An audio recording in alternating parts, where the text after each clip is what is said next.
$29 million to strengthen the political landscape in Bangladesh. খেলা শুরু হয়ে গেছে। এই খেলার জন্য এতদিন যাবত অপেক্ষা করছিলেন, কারণ সবকিছুর একটা সিস্টেম আছে। তবে এদিকে আবারও কপাল খুলে শেখ হাসিনার $29 মিলিয়ন বিষয়ে ডক্টর ইউনূসকে নিয়ে কথা উঠছে। চাঞ্চল্যকর মন্তব্য প্রকাশ করেন ডোনাল্ড ট্রাম্প। আওয়ামী লীগ কর্মীরা বিজয় উল্লাস করছে। কপালপুরের সমন্বয়ক এবং উপদেষ্টাদের সারা বিশ্ব অবাক হয়েছে। বাংলাদেশে আবারও ক্ষমতার পালাবদল হয়েছে। কোন দিকে ইঙ্গিত করলেন মার্কিন প্রেসিডেন্ট? ইউনূসের সঙ্গে ক্লিনটন ফাউন্ডেশনের সম্পর্ক কারুর অজানা নয়। গ্রামীণ ফাউন্ডেশনের কাছে কোটি কোটি টাকা গিয়েছে ইউএসএইডের থেকে। আরো কত টাকা পেয়েছে ইউনূস? খেলনা মারেকে আল্লাহ পাক যদি চাই কারো উপরের দিকে তুলতে, কারো সাধ্য নাই আর নিচের দিকে দাবায় রাখতে। শেখ হাসিনা কিন্তু একটা কথা বারবার বলছে যে ঢলা চামড়ার ব্যক্তি আমারে বলছে তারা কিন্তু অর্থায়ন করছে, সেটা এখন তো প্রকাশিত হয়ে গেল, আপনারা সবাই জানেন। $29 মিলিয়ন মার্কিন। কঠিন একটা রাজনৈতিক লড়াইয়ে মুখোমুখি হবে। তবে এই লড়াইটা ভিন্ন রকম একটা লড়াই। একটা লড়াই আছে যে মাঝপথে, রাজপথে, মাঠে ঘাটে, আর আরেকটা আছে কৌশলে লড়াই। মাঠে থাকা রাজনৈতিক যে বৃহত্তর দলগুলো আছে তাদের বিরুদ্ধে আরেকটা কৌশলী লড়াই। এবার তিনি যে বললেন যে বাংলাদেশে $29 মিলিয়ন দেওয়া হয়েছে রাজনৈতিক পরিমণ্ডল শক্তিশালী করানোর জন্য ইউএসএইড এর ফান্ড থেকে। আসলে এই $29 মিলিয়ন বাংলাদেশের কার পকেটে গেল? হ্যাঁ, কার পকেটে $29 মিলিয়ন? দর্শক শ্রোতা, শেখ হাসিনার এক প্রকার বিজয় হয়ে গিয়েছে। শেখ হাসিনার কপাল খুলে গিয়েছে। তার কর্মীরা রীতিমতো রাজপথে নেমে বিজয় মিছিল করতেছে, তাণ্ডব করতেছে। দেশের কিন্তু অনেক কিছুই হচ্ছে। অন্যদিকে ডোনাল্ড ট্রাম্প $29 মিলিয়ন নিয়ে বাংলাদেশকে নিয়ে একটা বিস্ফোরক মন্তব্য করেন। এই মন্তব্যটি দেখে সারা বিশ্ব অবাক হয়ে গিয়েছে এবং সবাই বলতেছে যে শেখ হাসিনার নাকি এক প্রকার বিজয় হয়ে গিয়েছে। এইসব বিষয় পর্যালোচনা করে আমরা অনেক তথ্য পাই এবং ভিডিও পাই। সব কিছুই আপনাদের সামনে এক এক করে ধারাবাহিকলি তুলে ধরবো। ভিডিওটা কিছুটা লং হবে কিন্তু অনেক তথ্য জানতে পারবেন। সর্বশেষ ডক্টর ইউনূসের কি হয়, সবাই যে ডক্টর ইউনূসকে এর সাথে জড়িত করতেছে, এইগুলার কতটুকু সত্যতা রয়েছে, সকল বিষয়ের সত্যতা এই একটি ভিডিওতে আপনাদের সামনে তুলে ধরবো। আপনাদেরকে আমি আবারও বলতেছি, ভিডিওটা খুবই গুরুত্বপূর্ণ, আপনারা সম্পূর্ণ ভিডিও দেখবেন। এরই মধ্যে কয়েকটা ইম্পর্টেন্ট ক্লিপ দেখাবো, সেই ক্লিপগুলো আপনারা মিস করবেন না। আসুন এই নিউজগুলো আগে দেখে আসি, তারপরে আমাদের মন্তব্যগুলো করি। একই চাঞ্চল্যকর তথ্য একের পর এক ফাঁস করে যাচ্ছে মিস্টার ডোনাল্ড ট্রাম্প। কি সেই আপনার চাঞ্চল্যকর তথ্য? অনেকেই জানলে অবাক হবেন।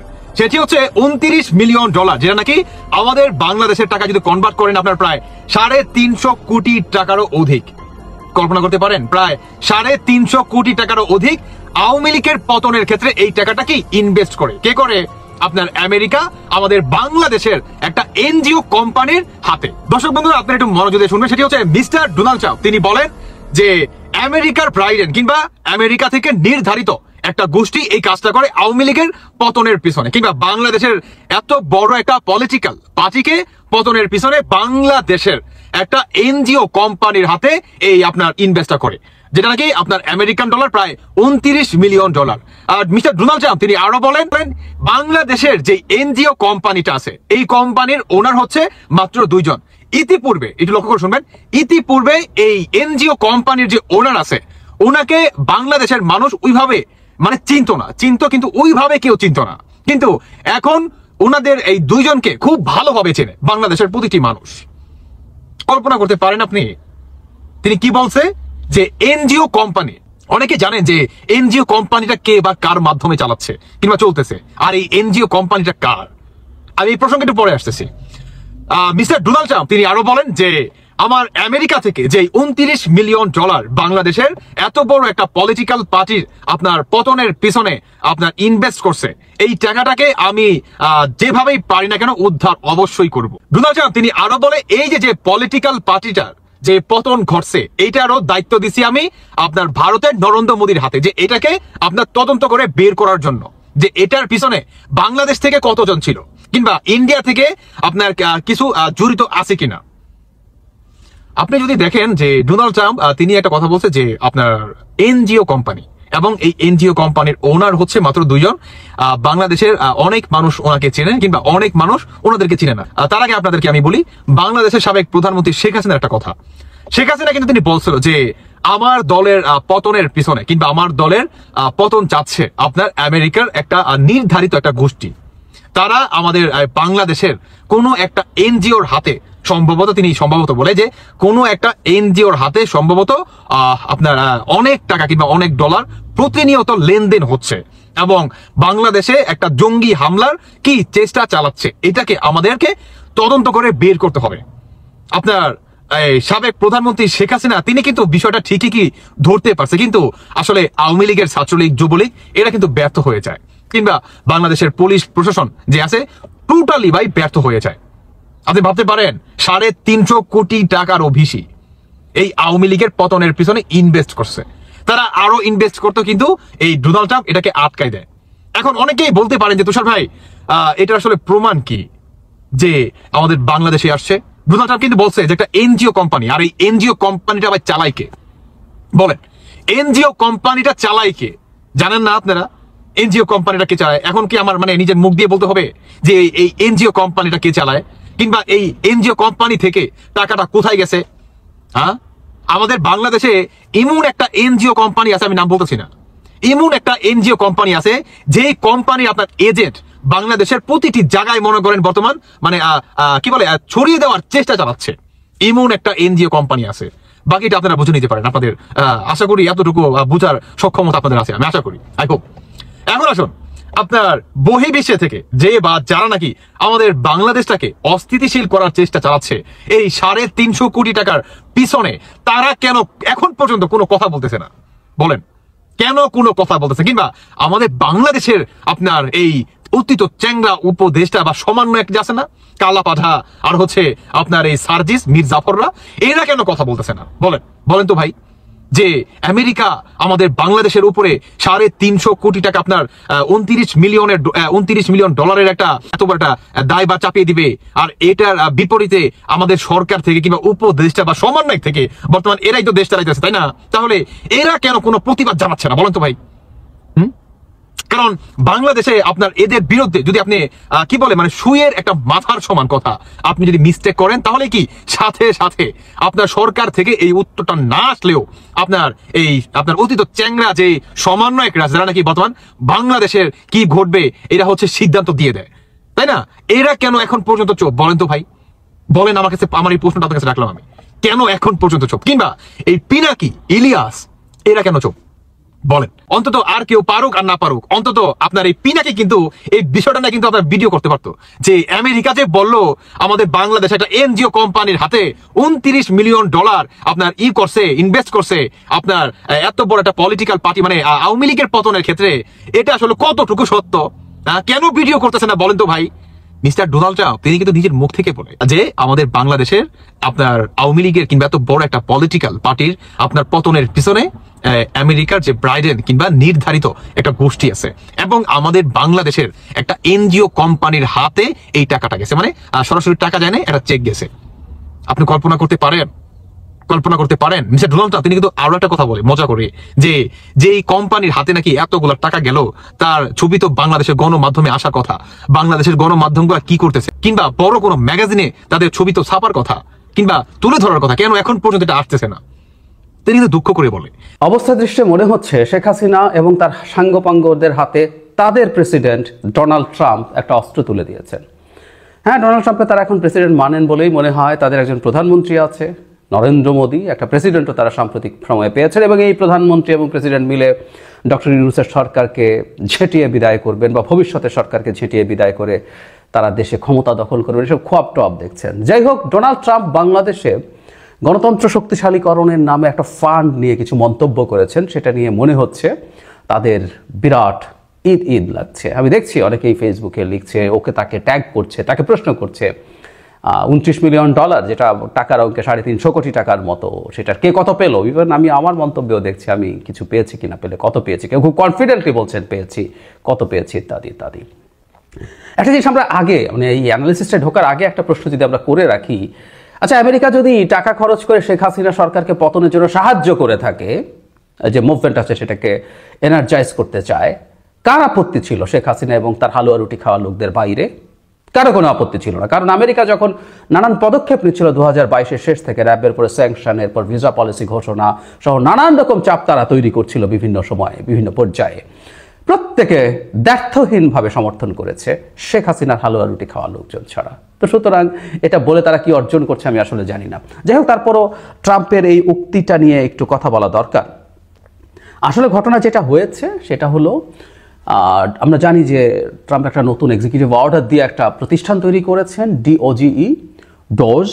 এই প্রতিষ্ঠানের সিইও জনাব এলন মাস্ককে নিয়োগ করেছেন। সিইও না, ঠিক ইনফ্যাক্ট ডিরেক্টর, উনি দায়িত্ব নিয়েছেন। তো DOGE তাদের একটা ভেরিফাইড এক্স হ্যান্ডেলে জানিয়েছিল বাংলাদেশের রাজনৈতিক পরিস্থিতি শক্তিশালী করার লক্ষ্যে নেওয়া strengthening political landscape in Bangladesh নামে $2.90 কোটি অর্থায়ন বাতিল করেছে। মানে মাস্ককে দায়িত্ব দেওয়া হয়েছে আমেরিকার ফেডারেল গভর্নমেন্টের যে এক্সপেন্স আছে সেটা হ্রাস টানা। মানে তারা একটা আলাপ করে তো ভোটে নির্বাচিত হয়েছে, তাদের যে টার্গেট ভোটার্স আছেন তাদেরকে তারা বলেছেন যে আমেরিকা সারা পৃথিবীতে এমন অনেক কিছু করে যেগুলো তার করার দরকার নেই, এগুলো করতে গিয়ে জনগণের ট্যাক্সের টাকা নষ্ট হয়, ওই টাকাটা আমরা বাঁচাবো। ফলে ডোজ যেটা করছে আমাদের মনে আছে নিশ্চয়ই, USAIDর ফান্ডিং পুরো বন্ধ করে দিয়েছিল। এখনও আসলে সারা পৃথিবীতে বিভিন্ন জায়গায় USAIDর যে ফান্ডিং আছে সেটা নিয়ে খুবই নানান রকম ক্রাইসিস হয়েছে। বাংলাদেশে অন্তত 10,000 মানুষ চাকরি হারিয়েছে যারা বিভিন্ন USAID ফান্ডেড বিভিন্ন প্রজেক্টে অন্যান্য NGOর হয়ে কাজ করতেন। তো তারা দেখাচ্ছেন যে তারা প্রচুর খরচ বাঁচাচ্ছেন এবং তোমার ট্যাক্সের টাকা তোমার কাছে রাখছি, তোমার জীবন আমি অনেক সমৃদ্ধ করে তুলব। এটা হচ্ছে তার মানে তার যে ক্যাম্পেইন ছিল সেটার এক ধরনের তারা এটাকে মিট করছে, তারা তাদের ক্যাম্পেইনের যে ছিল প্রতিশ্রুতি ছিল। ডোনাল্ড ট্রাম্প এরপর এই বিষয় নিয়ে কথা বলেছেন। তিনি বলেন বাংলাদেশের সার্বিক রাজনীতি শক্তিশালী করতে $29 মিলিয়ন এমন এক সংস্থার কাছে গেছে যে সংস্থার নাম কেউ শোনেননি। তিনি বলেন ছোট একটি সংস্থা এখান থেকে $10,000 সেখান থেকে $10,000 পায়, সেখানে যুক্তরাষ্ট্র সরকারের কাছ থেকে পেয়েছে $29 মিলিয়ন, যেটা খুব ভয়ঙ্কর সেটা বলছেন। সেই সংস্থায় মাত্র 2 জন কাজ করেন উল্লেখ করে ট্রাম্প বলেন, আমি মনে করি তারা 2 কর্মী দারুণ খুশি, তারা খুব ধনী, শিগগির ভালো বিজনেস সময়ক্ষেত্রে তারা স্থান পাবে বড় প্রতারণার জন্য। তার মানে যে 2 জন গেছে তারা টাকাটা তারাই খেয়ে ফেলেছেন। ট্রাম্পের আসলে বক্তব্যটা এই ধরনের। এছাড়া তিনি ভারত সম্পর্কে বলেছেন $21 মিলিয়ন দেওয়া হচ্ছে আমার বন্ধু প্রধানমন্ত্রী নরেন্দ্র মোদীর ভারতকে ভোটার উপস্থিতি বৃদ্ধির জন্য। উনি ফান করে বলছেন আমাদের কি হবে, আমরাও তো চাই ভোটার উপস্থিতি বাড়ুক, মানে আমরা তো টাকা পাচ্ছি না, ভারতকে কেন দেব? স্টুপিডের মতো কথা, একটা ডেমাগগ যেভাবে কথা বলেন উনি তাই বলছেন। এছাড়া নেপাল টাকা পেয়েছে $29 মিলিয়ন 2টি প্রকল্পের জন্য, এরকম সার্বিয়া, মলদোভা সহ কয়েকটা দেশের কথা বলছেন। তার মানে আসলে তারা যেটা বলছেন, দেখাতে চাইছেন যে বাংলাদেশে ডেমোক্রেসি স্ট্রেংথেনিং এর জন্য যে টাকা দেওয়া হতো সেটা তারা দিচ্ছেন না, এবং আরও বেশি তাচ্ছিল্য, 2টি মানুষ কাজ করে এরকম প্রতিষ্ঠান, কেউ নাম জানে না। আচ্ছা, আমরা প্রথম ডেমোক্রেসির আলোচনায় পরে আসি। প্রথম যে কথাটা দরকার সেটা হচ্ছে আমরা কি এই যে 2 জন সদস্য এসব কতটুকু রিলাই করব। ট্রাম্প এবং মাস্ক পৃথিবীতে যে রাইটিস্ট রাজনীতির সিরিয়াস উত্থান ঘটছে তারই একটা বহিঃপ্রকাশ। সুতরাং তারা লিবারেল যে মিডিয়া আছে এতদিন পর্যন্ত আমেরিকার মতো জায়গাতেও যে ওয়েল অ্যাকসেপ্টেড মিডিয়া, যেগুলো গ্লোবালি অ্যাকসেপ্টেড, আমি ওয়েল অ্যাকসেপ্টেড বলতে এটা বোঝাচ্ছি না তারা নিখুঁত, পৃথিবীতে নিখুঁত বলে কোনো মিডিয়া নাই, কিন্তু এই ওয়েল অ্যাকসেপ্টেড মিডিয়াগুলোকেও তারা ডিনাউন্স করে এবং তারা বলতে চায় যে এগুলো আদতে জেনুইন তথ্য পাবলিশ করে না। বিখ্যাত গত টার্মে ডোনাল্ড ট্রাম্প সবার সামনে একটা সাংবাদিক সম্মেলনে সিএনএনকে ফেক নিউজ বলে সবার সামনে অপদস্থ করতে চেয়েছেন। নট অনলি দ্যাট, আমি কয়েকদিন আগে এলন মাস্কের একটা টুইট দেখলাম, সেখানে তিনি রয়টারের বিরুদ্ধেও তারা প্রচুর কঠোর হচ্ছেন এবং রয়টার্সকেও তারা ডিসইনফরমেশন এবং মিথ্যা তথ্যের জন্য অ্যাকিউজ করছেন। এলন মাস্ক এটাকে সেকেন্ড বলছেন, next to AP, Associated Press. মজার ব্যাপার, উনি অ্যাসোসিয়েটেড প্রেসকে, এপিকে অ্যাসোসিয়েটেড প্রোপাগ্যান্ডা বলছেন এপির এলাবোরেশন করতে গিয়ে। আমরা বুঝতে পারি যে তারা আদতে তাদের মতো তথ্য ফ্লাডেড করতে চান, সেই কারণে তাদের নতুন নতুন মিডিয়া তারা তৈরি করবেনও। অলরেডি একটা মিডিয়া তাদের হয়ে কথা বলেন বলে তারা ফক্স নিউজের কথা বলছে, সেটাকে রিলাই করছেন। সুতরাং মিথ্যাচারের ওপরে তাদের আসলে সব কিছু নির্ভরশীল। ডোনাল্ড ট্রাম্প বক্তৃতা করলে, কোথাও কিছু বলে, সেটা প্রেসিডেন্সিয়াল ক্যাম্পেইনের সময় হোক, প্রেসিডেন্সিয়াল ডিবেটের সময় হোক, যখনই হয়েছে মেইনস্ট্রিম মিডিয়া মুহূর্তে একটা তথ্য নিয়ে আসছে যে উনি কতগুলো মিথ্যে বলেছেন। প্রত্যেকবার উনি অসংখ্য মিথ্যে বলছেন। সেই মিথ্যাবাদী, মিথ্যাচার যাদের না রাজনৈতিক টুল, এই ধরনের ফালতু রাইটিস্ট এবং তারা ফ্যাসিস্ট হয়ে উঠছেন, এই লোকজনের মিথ্যে আসলে একটা বিরাট অস্ত্র, এটা আমরা সবাই জানি। সো এই তথ্য 2 জন কিনা না কিনা সেটা খোঁজাখুঁজি বাদ দিয়ে আমরা তাদেরকে এভাবে একটু দেখতে চাই। কিন্তু যে জায়গাটা আসছে ডেমোক্রেসি স্ট্রেংথেনিং এর ব্যাপারে, হ্যাঁ আমেরিকাই খরচ করেছে, ইউএসএআইডি বা অন্যান্য ফান্ড থেকে যেখান থেকে এখানে টাকা এসে সেটা দেখানোও সম্ভব। এখন এটাকে আমাদের কাছে যেটা আমাদের বুঝতে হবে সেটা হচ্ছে এই যে সো-কল্ড স্ট্রেংথেনিং ডেমোক্রেসি, এটা আমেরিকার চ্যারিটি না, বহুদিন বলেছি। বিশেষ করে 2022 সালের শেষে যখন র্যাবকে স্যাংশন দেওয়া হয়, তারপর যখন ভিসা পলিসি, আমি প্রচুর আমার এই চ্যানেলে কথা বলেছি, টকশোতে কথা বলেছি, সেটা হলো আমেরিকা এখন লিবারেল ডেমোক্রেসিকে তারা চায় যে এটা আপহোল্ড করুক, এটা স্প্রেড করুক, এটা স্ট্রেংথেন হোক। কারণ তারা দেখেছে, এটা সবাই জানি যে আমরা লিবারেল ডেমোক্রেসির সাথে এক ধরনের ইললিবারেল ডেমোক্রেসিও আছে এখন উল্টোভাবে বলতে গেলে। আর ট্রাম্প সেই সো-কল্ড, তারা তো আর পুরোপুরি স্বৈরাচারী বলে ফেলতে পারছে না, একটু ইললিবারেল, তারা এটুকু মেনে নেবেন নিশ্চয়ই। এই ইললিবারেল ডেমোক্রেসি টার্মটা ভিক্টর অরবান হাঙ্গেরির, তিনি আসলে বলতেন প্রচুর। সো লিবারেল ডেমোক্রেসির সাথে বিল্ট ইন হচ্ছে হিউম্যান রাইটস, বিল্ট ইন হচ্ছে ফ্রিডম অফ এক্সপ্রেশনস। সো এগুলো যখন থাকে তখন যেটা দাঁড়ায়, ওই সব দেশ এই জিনিসগুলোর বাইরে দাঁড়াতে চায়, বাইরে যেতে চায়, তারা তখন এই জিনিসটাকে ঠিকঠাক মতো করতে পারে না। আমরা সরাসরি যদি বলি চায়না যে ধরনের ব্যবস্থা দেখতে চায়, এগুলো তার উল্টো। ফলে এগুলো তৈরি করে, এগুলো স্প্রেড করিয়ে, এগুলোকে স্ট্রেংথেন করিয়ে মূলত চায়নাকে কমব্যাট করার চেষ্টা আমেরিকা করেছে। বিশেষ করে বাইডেন প্রশাসনের সময় এটা বেড়েছে, কারণ হলো এর আগের 4 বছরে ট্রাম্পও এখনকার মতো এত অ্যাগ্রেসিভ না হলে মোটামুটি উনি এই জায়গাগুলোর ক্রিটিক করতেন। ফলে এই ডেমোক্রেসি ডেভেলপ করানোর চেষ্টা, লিবারেল ডেমোক্রেসি ডেভেলপ করানোর চেষ্টা আমেরিকার কোনো লুকোছাপার বিষয় না। সুতরাং যে ফান্ড এসছে, সেই ফান্ড তো দুজন খেয়ে ফেলেছে, এটা ট্রাম্প তার পপুলিস্ট অ্যাটিটিউডে বলছে। কিন্তু এই টাকাগুলো বিভিন্ন জায়গায় গেছে, বিভিন্ন প্রতিষ্ঠানের কাছে গেছে যারা আসলে এই রিলেটেড কাজ করেছে। এখন এই টাকার কত পার্সেন্ট খরচ হয়েছে, এটার কি বেনিফিট হয়েছে, সেটা আরেক ডিবেট, সেই ডিবেটও আমরা এখন ঢুকছি না। কিন্তু এগুলো তাদের ঘোষিত অবস্থান, ঘোষিত নীতি। আমি আগে বহুবার বলেছি যে ইভেন 70s 80s আমেরিকা তার স্বার্থের জন্য ডিক্টেটরদেরকে আসলে প্রমোট করতো, কারণ তারা দেখেছে লিবারেল ডেমোক্রেসি যদি থাকে তাহলে সেই লিবারেল ডেমোক্রেসিটা কমিউনিস্ট আন্দোলনকে, কারণ তখনকার স্বপ্নি ইয়াং এনার্জেটিক ব্রিলিয়ান্ট তরুণরা রীতিমতো মেসমারাইজড হয়েছিল কমিউনিজম দিয়ে, তখন কমিউনিজম মাথা চাড়া দিচ্ছে, সেটা তারা ঠেকানোর জন্য তারা ডিক্টেটর আনতো। আইয়ুব খানকে এনেছে এই অঞ্চলকে, তুমি সাইজ করে রাখো, তুমি ক্ষমতায় থাকো এবং তুমি কমিউনিস্টদের বিরুদ্ধে ক্র্যাকডাউন চালাও। এভাবেই একটার পর একটা ডিক্টেটর এই অঞ্চলে বিভিন্ন জায়গায় তারা তৈরি করেছে। মজার ব্যাপার 90s তাদের এই প্রয়োজন ফুরিয়ে গেছে, কারণ সোভিয়েত ইউনিয়নের পতন হয়েছে এবং আমরা তখন দেখব পৃথিবীর বিভিন্ন দেশে ডিক্টেটরদের পতন হয়েছে এবং ওই সময় ডেমোক্রেসির একটা বিরাট জোয়ার দেখা গিয়েছিল। এই যে আর্লি 90s থেকে প্রায় 10 বছরের মতো এই যে হান্টিংটনসের যে ওয়েভ অফ ডেমোক্রেসি বলে, ওটার যে হাই টাইডটা ছিল ওর সময় কিন্তু একটা সিগনিফিক্যান্ট, এটা কারণ সেটা সেই আমেরিকায় তার স্বার্থ যখন এরকম ছিল, তখন এখন যখন এরকম আছে তখন এটাই করবে, আমেরিকা তার স্বার্থে করবে। বহুবার বলেছে আমাদের সুবিধা হচ্ছে তার স্বার্থ আর আমার স্বার্থ যেখানে একসাথে কাজ করে, তাই আমেরিকার যে কোনো চেষ্টা আমাদের ডেমোক্রেসিকে স্ট্রেংথেন করার জন্য সেটা আমরা সমর্থন করেছি। শেখ হাসিনা এইভাবে ক্ষমতায় থাকুক আমেরিকা চায় নাই, আমরাও চাই নাই। সো এটা মিলে গেছে।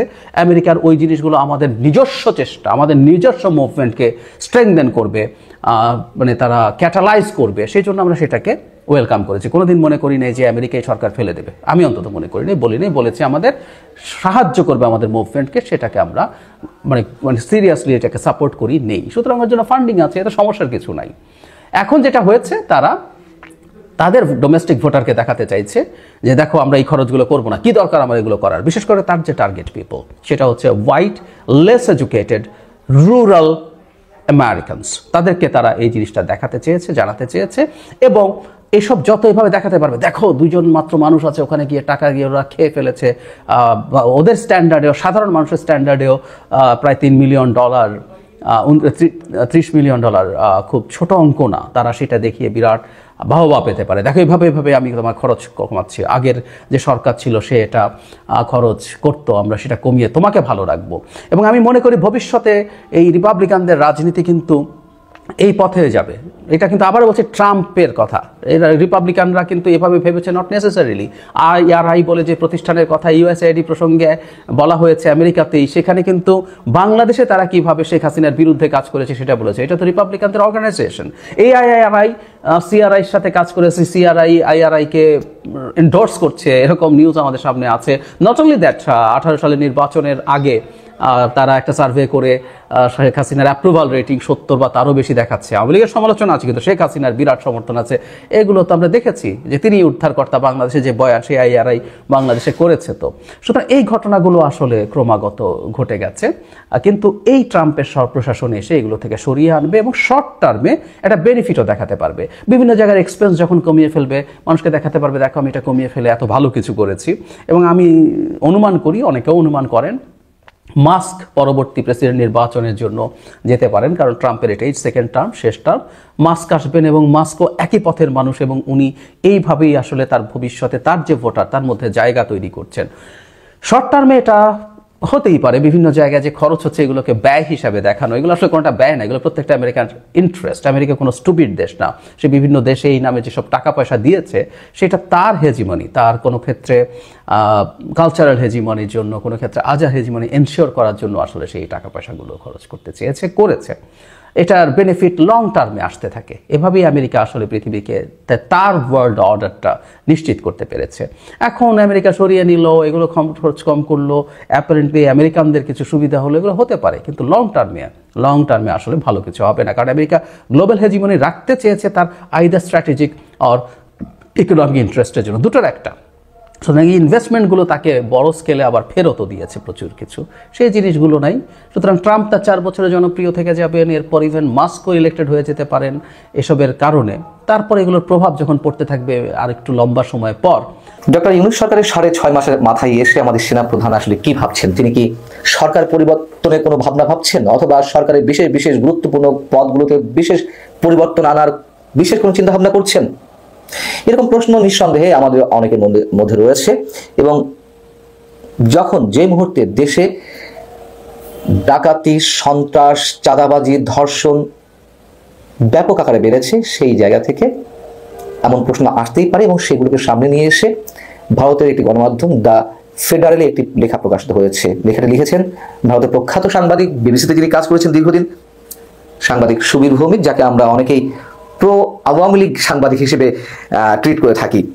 তো তিনি যে লেখাটি লিখেছেন তার শিরোনাম হচ্ছে বাংলাদেশের নৈরাজ্য সেনাবাহিনীর ভাবমূর্তিকে ক্ষুণ্ণ করছে, অন্তর্বর্তী সরকারের সাথে সেনাবাহিনীর সঙ্গে বড় ধরনের বিরোধ দেখা দিতে পারে। এবং সাবটাইটেলে যে লাইনটি দেওয়া আছে সেই জায়গা থেকে আমি বলছিলাম যে সরকার পরিবর্তনের কোনো ভাবনা নাকি বিশেষ কোনো পদে পরিবর্তনের ভাবনা। তিনি যে ওয়ার্ডগুলো ইউজ করেছেন তাতে আসলে একটু কনফিউজিং। আমি একটু এই লাইনটা অন্তত ইংরেজিতে বলি, বাদ বাকিগুলো একটু ব্যাখ্যা করার চেষ্টা করবো বা আপনাদের সামনে উপস্থাপন করার চেষ্টা করবো বাংলাতে। তিনি সাবটাইটেলে বলছেন যে there seem to be indication that the army chief may be considering a change at the top in Dhaka to stop the chaos and hold national election। এটাই লেখা। তো সুবীর ভৌমিক প্রথমে বলছেন যে তিনি তার বিশ্বস্ত সূত্রের মাধ্যমে জানতে পেরেছেন যে ইউনূস প্রশাসন আসলেই অংশগ্রহণমূলক অবাধ সুষ্ঠু নির্বাচন দেবে কিনা তা নিয়ে যথেষ্ট সন্দেহের মধ্যে রয়েছেন সেনাপ্রধান জেনারেল ওয়াকারুজ্জামান। শেখ হাসিনা সরকারের পতনের পর দেশে সামরিক আইন জারি হতে পারত এবং বাহিনীর ভিতর থেকে কিংবা বাইরে থেকে বিষয়টি এমনভাবে তুলে আনা হয়েছে যে দুদিক থেকে নানান ধরনের চাপ ছিল সেনাবাহিনী সেনাপ্রধানের উপরে সামরিক আইন জারি বিষয়ে, কিন্তু তিনি তা করেননি। তার কারণ তার যে তিক্ত অভিজ্ঞতা রয়েছে সেটি জেনারেল এরশাদের শাসন কিংবা জেনারেল জিয়াউর রহমানের শাসন, যেটিকে মানুষ সহজভাবে এখনো মেনে নিতে পারে না। এবং সর্বশেষ 1/11 সময় সাবেক সেনাপ্রধান মঈনী আহমেদের যে ভূমিকা সেটিও মানুষ সহজে মেনে নিতে পারে না। এবং সারা বিশ্বের সামরিক যে শাসনগুলো চলেছে বা চলছে এগুলো ধিকৃত হয়েছে, নিন্দিত হয়েছে। সেই জায়গা থেকে জেনারেল ওয়াকারুজ্জামান এই বিষয়ে ন্যূনতম কোনো ধরনের ইন্টারেস্ট ফিল করেননি এবং তিনি শক্ত হাতে এই বিষয়গুলো নিয়ন্ত্রণ করার চেষ্টা করেছেন যাতে সেনা শাসন না আসে। এখন কি অবস্থায় সেনাপ্রধান এই ধরনের ভাবনা ভাবতে পারেন সরকার পরিবর্তনের অথবা সরকারের শীর্ষ পদগুলোতে বিশেষ পরিবর্তন আনার? যেটা প্রথমে বলছিলাম, বিশেষ করে আইন শৃঙ্খলা জগতে যে ভয়ঙ্কর সংকট সবার সামনে সেটা তো রয়েছেই। তারপরে এসে 5 ফেব্রুয়ারি বুলডোজার দিয়ে ছাত্র জনতার নামে যে একটি উগ্রবাদী গোষ্ঠী ধানমন্ডির 32 নম্বর বঙ্গবন্ধুর ঐতিহাসিক বাড়িটি গুড়িয়ে দিল, সেখানে সেনাবাহিনীর ভূমিকা নিয়ে অনেকের মনে প্রশ্ন রয়েছে।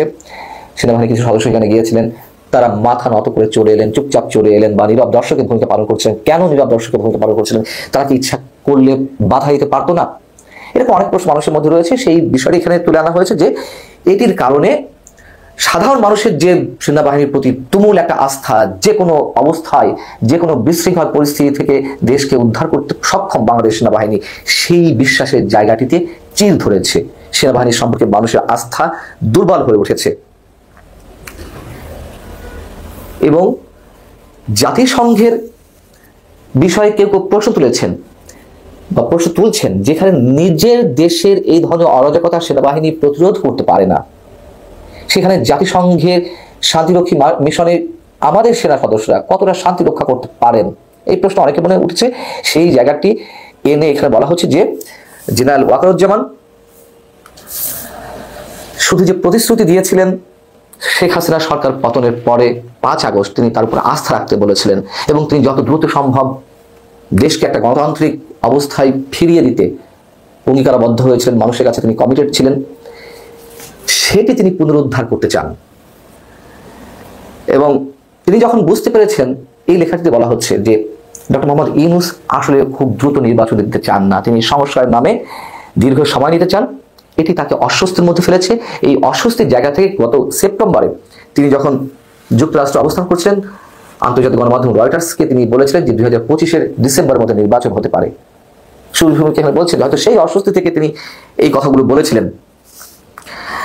এখন যে একটি গুমট পরিস্থিতি, একটা গুমট অবস্থা সারা দেশে বিরাজ করছে, সেই জায়গা থেকে নাকি জেনারেল ওয়াকারুজ্জামান শীর্ষ সামরিক কর্মকর্তাদের সঙ্গে তিনি পরামর্শ করছেন, আলোচনা করছেন, গোয়েন্দা সংস্থার নেতৃত্বে যারা রয়েছেন তাদের সঙ্গে কথাবার্তা বলছেন যে এই অবস্থা থেকে বেরিয়ে আসার পথ কি হতে পারে, পথ খুঁজে বের করতে তিনি আহ্বান জানিয়েছেন তাদের প্রতি। এবং এই অবস্থায় এসে যখন নতুন একটি দল আসছে, যেটিকে আমরা কিংস পার্টি হিসেবে উল্লেখ করছি, ডক্টর মোহাম্মদ ইউনূসের তত্ত্বাবধানে, তিনি সরাসরি কথা বলেছেন, তিনি উৎসাহ দিয়েছেন ছাত্রদেরকে নতুন নতুন দল করতে, বা সরকারি উপদেষ্টা পরিষদে যারা রয়েছেন তাদের সরাসরি তত্ত্বাবধানে যে একটি নতুন দল আসছে, সেই দল চাইছে আত্মপ্রকাশের আগেই ছাত্র প্রতিনিধিরা বলছেন যে স্থানীয় সরকার নির্বাচন আগে দিতে হবে। এবং যদি এরকম কিছু হয়, তার জন্য জেনারেল ওয়াকারুজ্জামান নাকি প্রস্তুতি নিচ্ছেন যে স্থানীয় সরকার নির্বাচনের দাবি যদি তুমুল আকারে ওঠে এই গোষ্ঠীর পক্ষ থেকে, ছাত্র সমন্বয় কিংবা নতুন দলের পক্ষ থেকে, সেক্ষেত্রে জেনারেল ওয়াকারুজ্জামান সংসদ নির্বাচনের জন্য, জাতীয় সংসদ নির্বাচনের জন্য তিনি চাপ প্রয়োগ করবেন সরকারের উপরে, এবং যাতে দ্রুত একটি রোডম্যাপ বেরিয়ে আসে নির্বাচনে, সেই জন্য তিনি চেষ্টা করবেন। আরেকটি বিষয় এখানে আনা হয়েছে যে বেশ গুঞ্জন ছড়িয়ে পড়েছে যে শেখ হাসিনা ফিরবেন, শেখ হাসিনা ফিরতে পারেন, অথবা ফিরলে কবে ফিরবেন। শেখ হাসিনা তিনি নিজেই তো একাধিক তার বিভিন্ন অডিওতে বলেছেন, অডিও মানে ফোন আলাপে বলেছেন, যেগুলো ছড়িয়ে দেওয়া হয়েছে বা ফাঁস হয়েছে, যে তিনি যে কোনো সময় ফিরে আসতে পারেন। কিভাবে ফিরে আসবেন? এখানে সুবীর ভৌমিক যেটি বলছেন যে সেই রিস্কটি সম্ভবত জেনারেল ওয়াকার নেবেন না, তখন তিনি ফিরে এলে বা তাকে ফিরিয়ে আনা হলে, অন্তর্বর্তী সরকারও মুখে বলছে যে তাকে ফিরিয়ে এনে বিচার মুখোমুখি করা হবে, কিন্তু এরকম কোনো কিছুতে তিনি তেমন কোনো উদ্যোগ নেবেন না, কারণ সেই সময় দেশে আরো একটু অরাজক পরিস্থিতি তৈরি হতে পারে। তো সেই ধরনের ঝুঁকি তিনি নেবেন না, এটি বিশ্বস্ত সূত্রে তিনি জানতে পেরেছেন অথবা তার ফোরকাস্টিং। এবং এই কথা তো আমি শুরু থেকে বলে আসছি, যারা আমার ভিডিওগুলো নিয়মিত দেখেন, কন্টেন্টগুলো দেখেন, যে শেখ হাসিনাকে ফিরিয়ে আনার বিষয়ে সরকার আন্তরিক নয়, হয়তো সেটাই তাদের জন্য বিচক্ষণতার পরিচয়। শেখ হাসিনাকে এই মুহূর্তে আনা হলে নিশ্চয়ই আওয়ামী লীগের যে নেতাকর্মীরা রয়েছেন আত্মগোপনীত অবস্থায় বা পালিয়ে রয়েছেন, তারা নতুন করে উজ্জীবিত হবেন, একটা ফ্রন্ট লাইনের সংঘর্ষ তৈরি হতে পারে। সেই জায়গা থেকে যদি সেনাবাহিনী প্রধান এটি মনে করে থাকেন, হয়তো বাস্তবতার জায়গা থেকে ঠিক আছে। তবে আরো একটি যে প্রসঙ্গ এই লেখাতে উঠে এসেছে, যেহেতু আদালত তত্ত্বাবধায়ক সরকার ফিরিয়ে আনতে নির্দেশনা দিয়েছেন, বা তাদের যে রায়, সেই রায়ে তত্ত্বাবধায়ক সরকার ফিরে আসবে, এবং এই রায়ের আলোকে আমি যদি বলছিলাম যে এই লেখার কনক্লুশন যেটা বলছে, তাতে মনে হচ্ছে সরকার পরিবর্তনের ভাবনা বা পথ বাতলে দেখতেও পারেন সেনাপ্রধান। এখানে সেই ইঙ্গিতটি দেওয়া হয়েছে যে তত্ত্বাবধায়ক সরকার প্রতিষ্ঠার মাধ্যমে অন্তর্বর্তী সরকার হিসেবে ডক্টর ইউনূস সরকারের বিদায় হবে, এবং সেই সরকারে যারা সুশীল সমাজের প্রতিনিধি হিসেবে থাকবেন বা বিভিন্ন রাজনৈতিক দলের প্রতিনিধিত্ব থাকবে, সেই সরকার। আপনারা তো দেখলেন এখানে কি কথা হচ্ছে, অনেকেই কিন্তু অনেক কথা বলতেছে, অনেকে আলোচনা করতেছে, অনেকে সমালোচনা করতেছে। বিশেষ করে 29 মিলিয়ন ডলারের বিষয়ে অনেক কথা হয় যে সরকার পতনের সাথে নাকি 29 মিলিয়ন ডলারের একটা সম্পর্ক রয়েছে, এবং এই বিষয় নিয়ে কিন্তু অনেকে এইখানে অনেক মন্তব্য করতেছে। দর্শক শ্রোতা, এইখানে কিন্তু অনেকে বলতেছে যে এই বিষয়টা হওয়ার পর নাকি শেখ হাসিনার এক প্রকার বিজয় হয়ে গিয়েছে, দিয়েছে, শেখ হাসিনা দেশে আসবে, শেখ হাসিনার ক্ষমতায় বসবে। গাইজ এইসব কথা কিন্তু যারা কিনা আওয়ামী লীগ সাপোর্ট করে, যারা কিনা মানে আপনারা কি বলেন যে এইসবের সাথে শেখ হাসিনা জড়িত রয়েছে বা শেখ হাসিনার বিজয় হয়েছে? আপনাদের মন্তব্য আপনারা কমেন্ট বক্সে লিখবেন। দর্শক শ্রোতা, এখানে কিন্তু অনেকের বক্তব্য দেয়, যেই বক্তব্যগুলো সাধারণ মানুষ বিভ্রান্তির মুখে পড়ে সেই কথাগুলো শুনে। এই কথাগুলোতে আপনারা কান দেবেন না, এবং আরও অনেকের বক্তব্য এখানে দেখিয়েছি। তাদের বক্তব্যের মাধ্যমে কিন্তু আমাদের দেশটাকে সামনে এগিয়ে নিয়ে যায়। তাদের বক্তব্যের মাধ্যমে আমাদের দেশের নিউজগুলো তারা সবার সামনে সম্প্রচার করে। অনেক বক্তব্যই এখানে দেখিয়েছি। দর্শক শ্রোতা, এতক্ষণ আপনাদেরকে যা কিছু দেখিয়েছি সব কিছু কিন্তু আমরা সোশ্যাল মিডিয়া থেকে সংগ্রহ করেছি। এখানে আমাদের নিজস্ব কোনো মন্তব্য নেই বা নিজস্ব কোনো সিদ্ধান্ত নেই। এইসব থেকে আপনাদের কি মনে হচ্ছে এবং আপনাদের মন্তব্য কী, এইটা কিন্তু আপনারা অবশ্যই কমেন্ট বক্সে লিখে যাবেন। এবং আপনাদের কাছে আমার একটা রিকোয়েস্ট থাকবে, আমার চ্যানেলটি সাবস্ক্রাইব করবেন এবং পাশে থাকা বেল আইকনটি অবশ্যই বাজিয়ে যাবেন, যাতে করে নেক্সট ভিডিওটা সবার আগে আপনাদের কাছে পৌঁছায়। ধন্যবাদ।